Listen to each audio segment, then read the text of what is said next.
Imagine is a 3-year project using the arts to enrich the lives of older people in some of Nottingham's care homes, including the Nottingham Hospice and Radford Daycare Centre.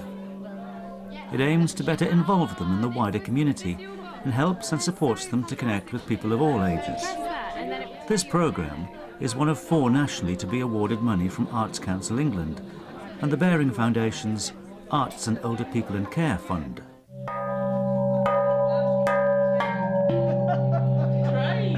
The programme is being run by a consortium including the Abbeyfield Society, Nottingham City Council, City Arts, and includes arts organisations from across the city. Academic researchers from the University of Nottingham are evaluating the programme. I've never seen anything like that before. Very clever, isn't it? City Arts is managing the Imagine programme and has a track record of producing ambitious and exciting art in collaboration with different communities, believing that everyone has the right to enjoy and create great art. And so what we will do, we'll put some things in it. You can use your hands like that. Older people can often feel isolated and socially excluded. Art can promote a sense of identity and offers new opportunities for self-expression, improving confidence and help people build new friendships. We may take for granted the easy access to the arts, but for some, this is not the case at all. One strand of the Imagine programme has been working with the DET, the Devonshire Educational Trust, at Chatsworth House, developing a virtual tour and creating several short films of their outstanding art collections. Here we are at Chatsworth. Home to the Duke and Duchess of Devonshire, Chatsworth sits in 400 hectares of parkland in the heart of Derbyshire's Peak District National Park. Thousands of visitors each year come to see some of the 300 rooms, each packed full of prestigious art and artefacts, collected over hundreds of years. And this room is a very good example of exactly... Using pieces from this vast collection, the Imagine project, in partnership with Chatsworth House, have created the Armchair Gallery Grand Tour. This is a portrait of our daughter-in-law, Laura Burlington. I'm fascinated by this portrait. In each film, the Duke and Duchess share some of their favourite and most inspiring pieces of artwork. I want to show you now one of the treasures of the library. This is just one volume of 4 volumes made by an American artist called John James Audubon. And he painted all the different birds that he could find in America. What country do you think they're from, Mimi? Where do you think they're from? Well, this area. This area? The films are currently being shown in care homes and other locations. Each is hosted by an artist who guides the residents using the storytelling model Time Slips, using the gift of people's imagination and own unique experiences.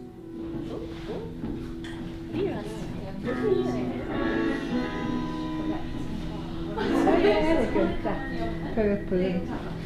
It's beautiful, very beautiful. Yes.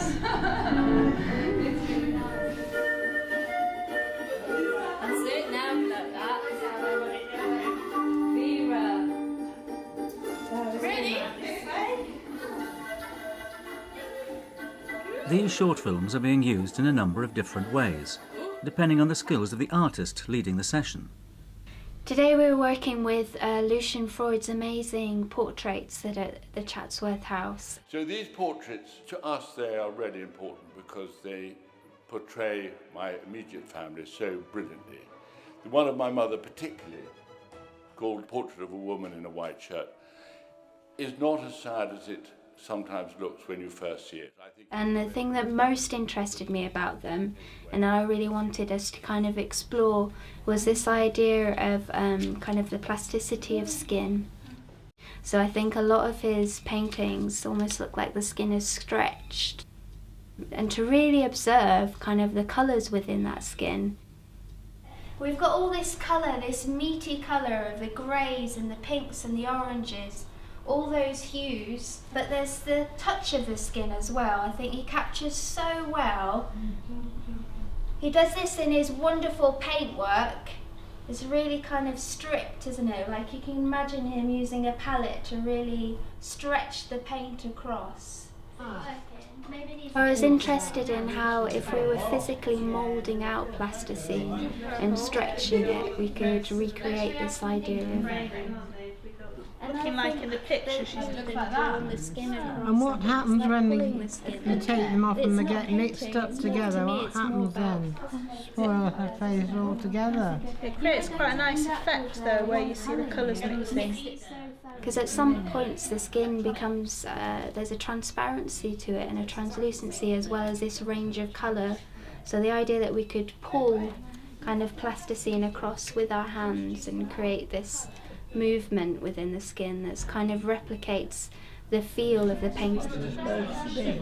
We're just experimenting with colours and materials. It's amazing what the same 4 colours can do. When he was getting that depth, this is what he would do with the paint. That's really nice. Flesh colour. It's a big picture, but it changes colour. Oh, great.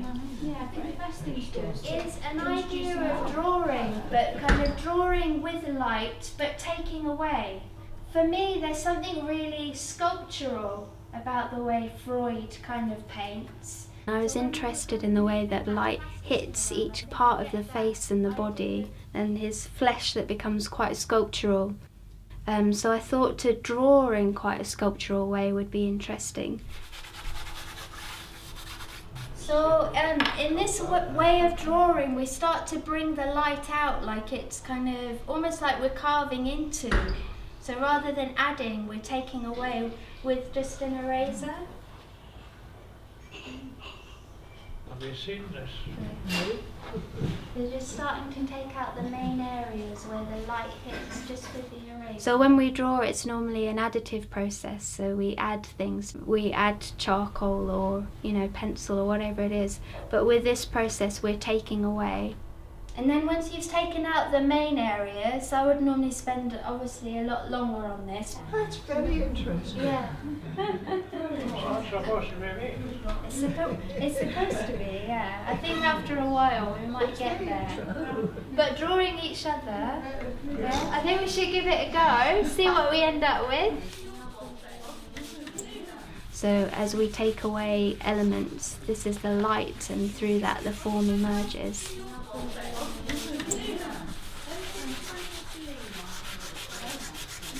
Maybe if you snap your charcoal in half, it might be easier to handle. What fascinated me was less the outcomes, so what the participants created, and more the process and the journey they had in thinking about what they were doing.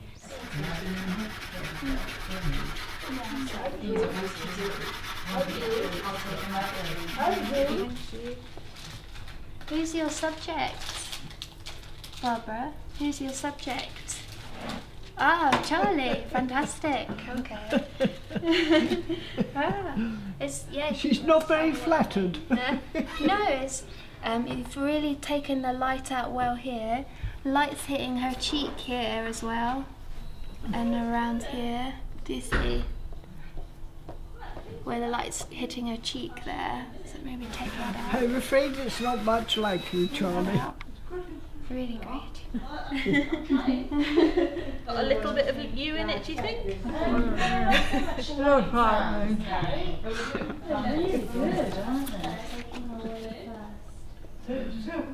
Yeah. Wonderful. Wonderful. They bring out house and they're good. It's formed by the grey, isn't it? I watched a woman staring at her subject for a long time, just figuring out where the light hit his face. That would be good. What she came up with is really ghostly and quite melancholy actually. Just amazed by the amount of time she spent observing and looking, and then the figure starts to emerge. By using digital technology, the Imagine project is giving older people increased access to the arts. But can anyone else see the greys and the blues in the skin? Oh, yes. Yeah, and I think So that's the grandmother. So the man that was just speaking, that was him when he was younger. It's a bridge across a current digital divide, giving many older people their first introduction to the internet and the use of apps, in turn promoting social inclusion and developing new skills. So, when you look at this picture, what can you see? And this is only a small part of the overall 3-year Imagine programme. Much harder for people to grasp, so why would you bring an artist through the door? But even then, after 3 years, it won't end there. So the aim of the project is to sort of... All the outcomes and feedback gathered from those taking part in this project will be shared with care homes, day centres and arts organisations across the country. Not only recognising Nottingham's significant contribution to this area of research, it also shines what some might say is a much-needed spotlight on older members of our community. The need to continue their access to a cultural entitlement, valuing not only their past life experiences, but also recognising their continued zest for life.